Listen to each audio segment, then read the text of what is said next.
Hello again, everyone. Welcome to another spring sports season edition of Longhorn Weekly, seen here on the Longhorn Network and heard on the Longhorn IMG radio network.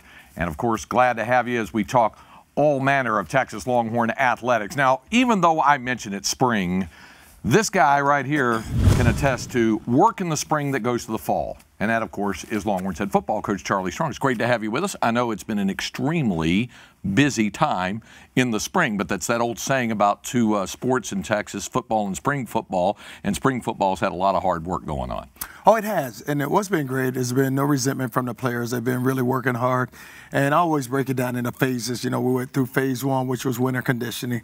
And now phase two is spring practice. And we will end here on Saturday. But what's been great is just how the players have really came out and just trying to find leadership, trying to just find who this team really is.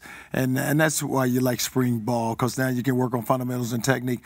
And it's all about effort. It's all about guys wanting to go get better.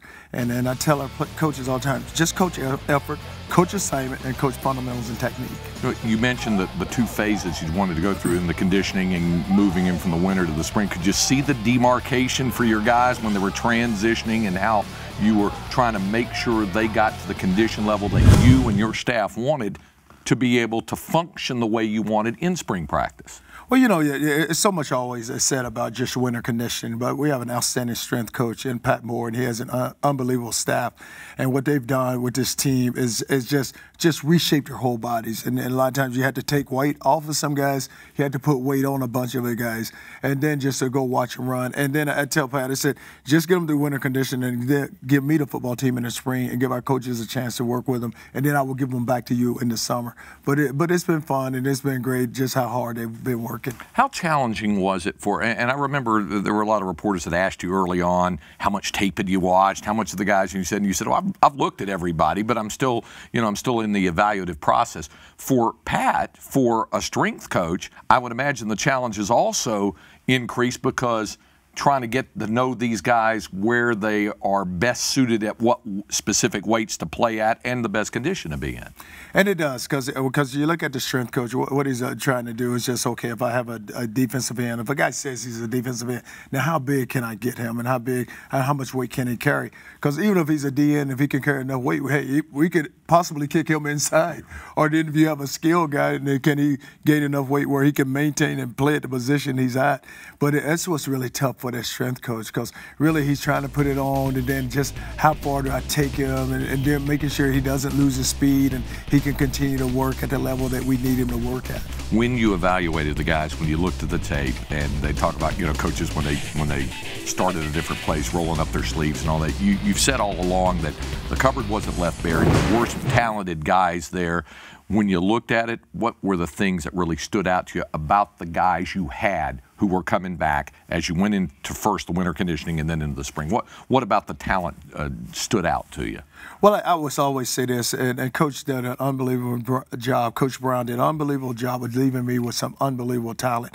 And when I look at this football team, and just when you assess the talent, you try to always say, okay, now where are we lacking? What more do we need? Because everybody always want more. We want more. Can I have another this or another that? But I started to running back position, and you look at Malcolm's had an unbelievable spring for us, and then I still have Jonathan Gray and Bergeron still sitting there, two backs that were really productive that hasn't even had a chance to, I haven't had a chance to watch him in the spring ball, but I was able to take Overstreet and move him to the running back position. And then our offensive line, we lose Perk, we're able to take another guy, just move him right in. But the talent is there. Now, it's all about us as a coach. Can we put the talent in the right place where they can be productive, where the player can be productive? And if we can get that done, then you always feel like, hey, you have a chance to have a good football team. We're nowhere where we should be. We have a lot of work. But, it's going to be interesting how this team goes now from spring practice to the summer conditioning, and then we get them to fall camp. There is just to see exactly how we can continue to move this vehicle forward. The other thing, and I remember asking you this on National Signing Day about how satisfied, and I said this probably in the proper word, satisfied. And you said we're not satisfied, but pleased with the first strides we made with the first signing class, because we're talking about talent, and the lifeblood, of course, is recruiting that feeds into the talent. I know you were pleased, if not necessarily completely satisfied, with what you and your staff were able to assemble in a very short amount of time. Oh, we were very pleased, and what we had to do is just make sure that we kept what we had, the guys that committed, make sure that we kept them in place. And I know this, like I said, the previous staff did a great job of recruiting, so now it's up to us to maintain that we kept these players. And we lost some, but we were able to add some also. And it is the lifeblood of any program is recruiting, and you have to do it every day. And but you know what it is, when you had a great program, you had the best program in the country, then you feel like, then you had the best state where you can go get the players. Now you feel like, hey, at least we're in position where I don't have to get on a plane and travel 1,500 miles to see a recruit. I can go, 2 hours here or 2 hours here. I can go 30 minutes if I need to and go see an outstanding player. Well, and then the other thing that comes to mind, we talked about this a little bit, is the establishing and maintaining of relationships with the high school football coaches in Texas. I know it meant an awful lot to you and to your staff, and that was a ramping up process to get comfortable, everybody, and them understanding you and what you're interested in, and you understanding what the coaches were all about as well during the spring. Oh, the high school coaches in this state are unbelievable. There's some really great coaches here. A lot of them have won a lot of championships, and some of them have been on their job 30-plus years. So you had to go in and build that relationship. And what I tried to do when I put my staff together is make sure that I hired coaches that had been in this state, had recruited this state, and tried to place them in that area.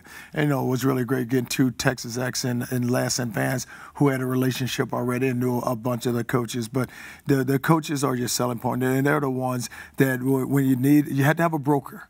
And that's your broker, because they can tell you all about the young man, because you're always looking for character. And I always say this, just give me a guy that I want smart, tough, dependable guys. Period. Just give me that. Give me a guy who's smart, who can learn what we ask him to do, a guy with some toughness to him, and a guy who's dependable. If I can get those 3 characteristics, then I feel like I'm going to be able to manage and develop a good football player. We welcome you back to Longhorn Weekly here alongside head football coach Charlie Strong. I'm Craig Way. Glad to have you with us as we talk Longhorn football. Of course, the Orange-White Spring Game is coming up on Saturday. Before we get to that, I wanted to get your thoughts on overall when you step back. Here you are, the final days of spring practice. What was the number one thing you wanted to see or to get accomplished, and do you feel like you've made the progress you wanted to see this spring? Well, you always look at it as that you're always looking for a niche, and you're just really trying to find your team and just really what kind of team do I have and really what this team is all about.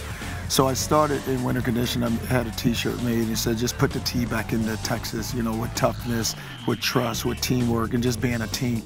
And so I carried that over to spring practice. So once we got into spring ball, then it's all about just building some toughness. And then all of a sudden, we had to have trust, because, if a guy's lining up to me, I got to just make sure that I trust him. He's going to do his job and I'm going to do my job. But you can never trust one another until you trust yourself.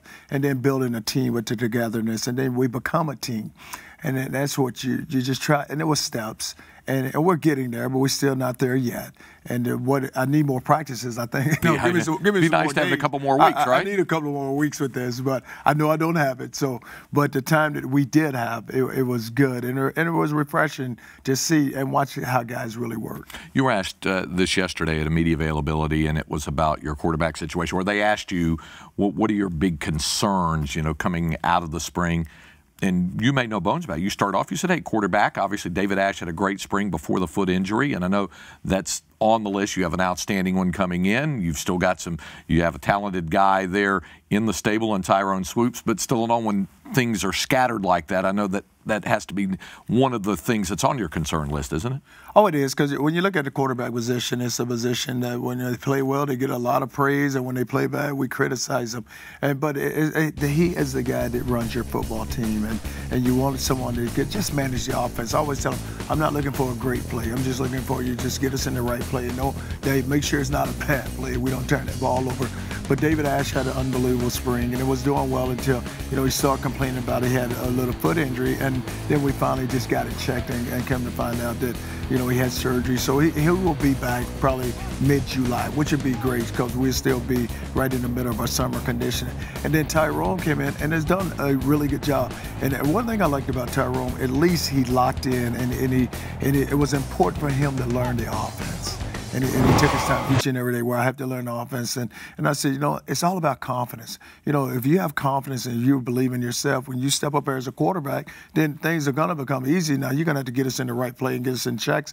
But I would say this, with Wickline and with Watson doing the job they're doing with the offense, you know, I'm going to be pretty comfortable with what we're trying to get accomplished. And you mentioned Joe Wickline and Sean Watson and what they've done with your offense. Are those two guys, and are you comfortable with regard to the spring game? I know you and the staff kind of look at it as more like an extended practice, but is that a deal where, with Tyrone being the only quote-unquote true in-stable quarterback, where he's going to get the vast majority of the snaps in this exercise on Saturday? Well, I think it'd be good for him to get a lot of the reps, and because it can only just continue to build his confidence, and just let him feel, and let us make sure that we feel more that he can go manage and go run the offense, and I think that we'll give him a lot of the work, but it'd be good for him, and with him, he wants it. You know, because a lot of, even when David went down, it's big times in practice. He's like, Coach, can I go run that drill? You know, we're going team against one another. He wanted to go first and second team. Oh, just let someone else. You just step back and let Coach coach you on some of the things that you've done wrong, so that we can make sure that doesn't happen again. You brought up Malcolm Brown, and what an outstanding spring is, and you really needed to have that from him, given Jonathan Gray being out with the surgery and the off-season work, and then the status being still undetermined with regard to Joe Bergeron. So you saw what you wanted to see from Malcolm? Oh, really did. And the thing about Malcolm is a very physical runner this spring. Now, I don't know how he ran in the past, but I've been very impressed with the way he's ran. But you know what? What's been good also is get Jalen Overstreet going. And Overstreet came in and we moved him to tailback, and he's done a really good job. But so now you're sitting there with Malcolm and Jalen. Now you have a chance to get Gray back and get Bergeron back. And you're going to have some really good backs there. You know, you have something that you can put in. You're going to be really comfortable with those guys going to go run that football. How about your defense and what you saw this spring? Well, I like our defensive front, and you look at it, and it always starts there. You know, when I look at a football team, and when you want to build a football team, you know, everybody wants to talk about the quarterback position, but I always want to talk about this offensive defensive line, because everything has to start up front. You have to be good down the middle. And I look at Espinosa, you know, with our center. Then I look at the other side, and there's Tank Jackson, there's Malcolm Brown at defensive tackle. You know, and it was really good matchups in the spring with those guys going against each other with a lot of one-on-one work, 3-on-3 work, and then you have Sid Reed outside. But it's been good to, you know, watch Blewett come along, and then, but you've had guys that have really developed, and then you look at Steve Edmond in the middle, where Steve has been a really good, solid player. But with our defense, it's all about just being aggressive and making sure we're good tacklers, because you know it's what just allows plays to continue and watch offenses continue is when you go miss a tackle, then it turns into a big play, and then you don't get off the field. But we have to become better tacklers, and then in the back end, you know, with Diggs it really had a good spring. Him and Duke Thomas with Mikael Thompson, they and Josh Turner really did an outstanding job in the back end. But we can improve, we can get better, and we need to get better. But it's good at spring ball. So now, like I said, we can once we get into fall camp, then we need to start putting it all together, putting the pieces in place. So to bring this thing home with regard to the spring game, what would you tell fans to watch for, to expect, to not expect when you have them on the field on Saturday afternoon when they come out to watch? You know, more than anything, I just want to see our fans show up, and I like to see a good crowd out there. Just let the players know that they support them and they're behind them, and not worry about what has happened. You know, it's all about, you know what, this is your football team also, and then this is what you're going to look. But I'm not going to say to them, hey, you're going to see everything that we're going to do in the fall. Everything is not going to happen out here, you know, on Saturday. But it's going to be a lot of fun. But I just, more than anything, just show up and just watch this team. Are you excited about it? Oh, I'm really excited about it. I'm ready to see a crowd and watch this team go out there, and because they deserve it, because they've worked hard, done everything we asked them to do. So now, go have a good day. All right, Charlie, thanks for joining us. Appreciate that. Thank you.